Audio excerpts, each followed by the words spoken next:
Why does spending money feel like a tiny celebration every single time? And why does that feeling disappear almost immediately after we buy something? Your brain is not designed for modern money, but modern money is designed perfectly for your brain. Today, we're breaking down why your brain loves buying, but absolutely hates owning. Let's start with the truth. When you buy something, you are not buying the product. You are buying dopamine. Most people misunderstand dopamine. They think it creates happiness. But dopamine doesn't say, "I'm happy now." It says, "I'm out to be happy. Let's go get it." It's motivation. It's craving. It's the push that makes you click, add to cart. That excitement when you spot a sale. That rush when the cashier hands you the bag. That "I can't wait for delivery" feeling. That is dopamine working exactly as evolution designed it. The problem? It evolved in a world with no money, no brands, and no online shopping. We have hacked our own instinct for survival and turned it into a cycle of consumption. Here's a strange fact. You enjoy thinking about buying something more than actually having it. We all know the feeling,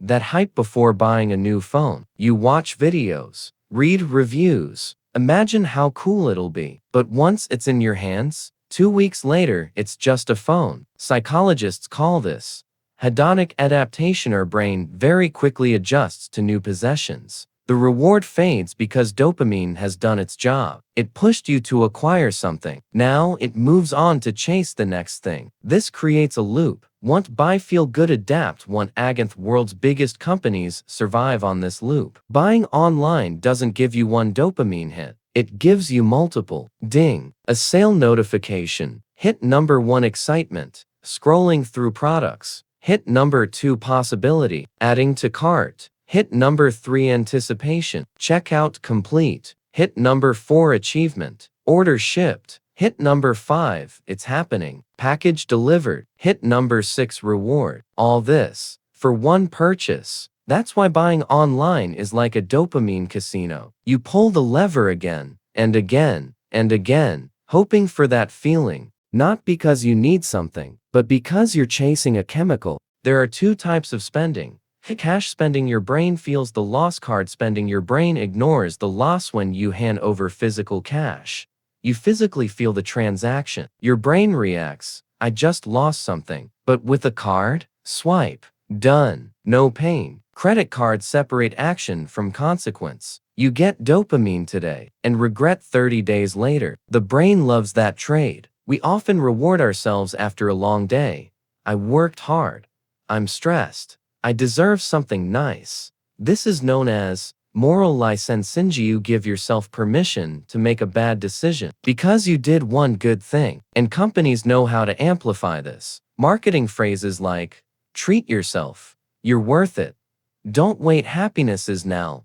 They sound like motivation, but they are financial traps. Every purchase becomes a temporary emotion with a long-term cost.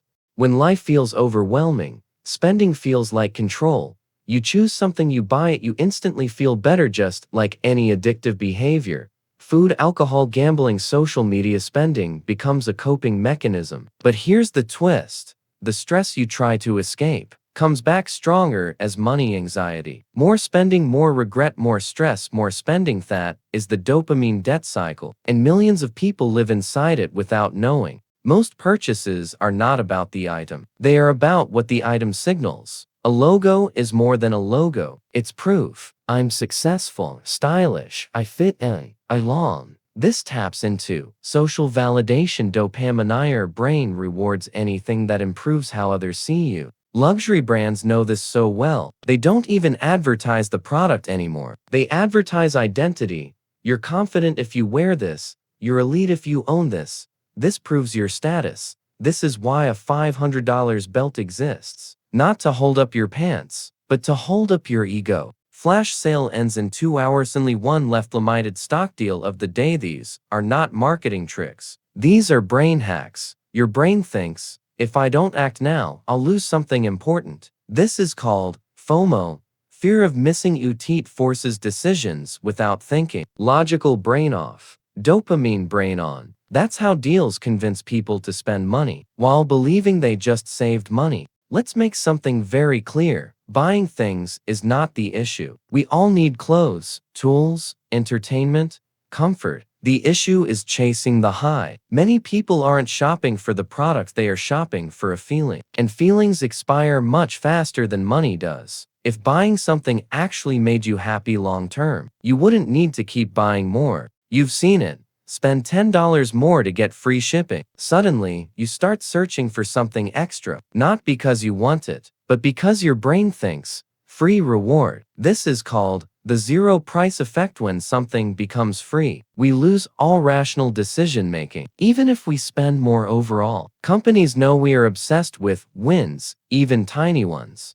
The most exciting moment of online shopping is not when you own the product, it's when the package arrives. Why? Because dopamine is connected to surprise, novelty, anticipation. Opening a box feels like Christmas morning, even if you bought it yourself. Unboxing videos exist for a reason. Your brain loves mystery rewards. The packaging is designed to feel premium, even if the product inside is average. Presentation triggers dopamine. Possession does not. Order up to Tepris drop alert. Your item is on the way. You might like this. Every notification is an invitation to dopamine. Companies fight for your attention because attention equals spending. Every time your phone buzzes, your brain wakes up like, what did I win now? Even if you didn't ask for anything. We don't buy what makes us happy. We buy what makes us look like everyone else. If everyone has wireless earbuds, you feel like you must too. Not because of need, but because of belonging. This is how social media manipulates spending.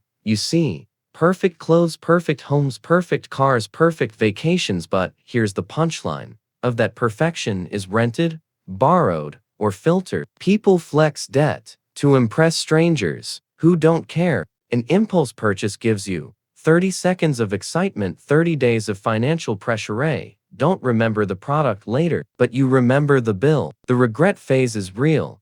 I didn't need this. I could have saved that money.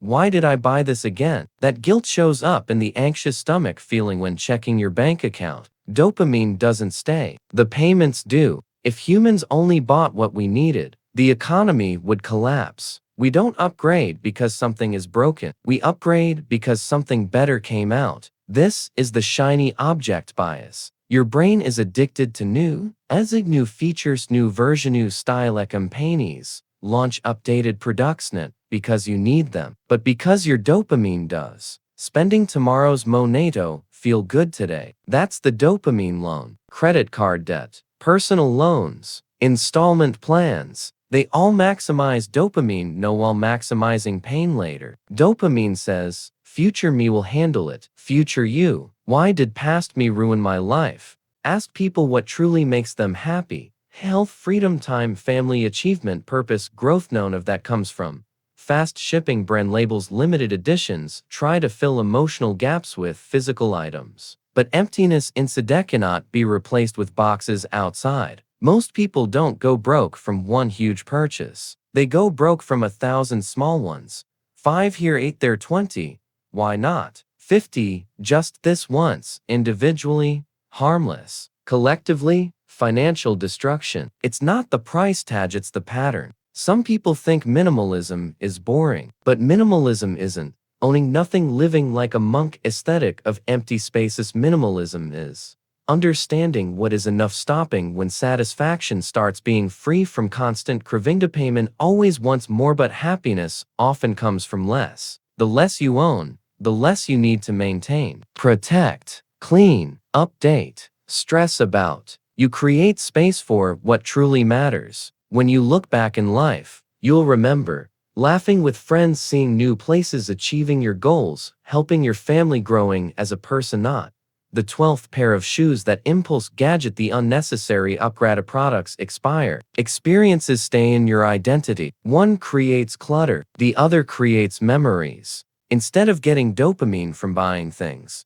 get dopamine from learning a new skill, building your future, exercising and being healthy, increasing your income, saving and investing, creating something meaningful. These releases last longer and make your life better. You shift from artificial happiness, real fulfillment. Before buying anything, ask, when do I want this? Because I need it, or because I'm bored, stressed, or copying others? Will I still be happy with this in 30 days? If the answer is no, you saved yourself from regret. You know what's more powerful than showing what you can buy? Showing what you can keep. Not spending is a skill. Self-control is a superpower. Building wealth is the real confidence. Rich is not buying expensive things. Rich is not needing to. It's to stop the spending that stops you. Buy the things that improve your life, increase your value, save you time, protect your mental peace. Say no to things that impress strangers, only feel good for a moment, make your bank account cry. Ladder money should bring freedom, not anxiety. Companies will continue making you feel incomplete until you buy, because if you truly felt complete, their profits would disappear. Your power lies in understanding.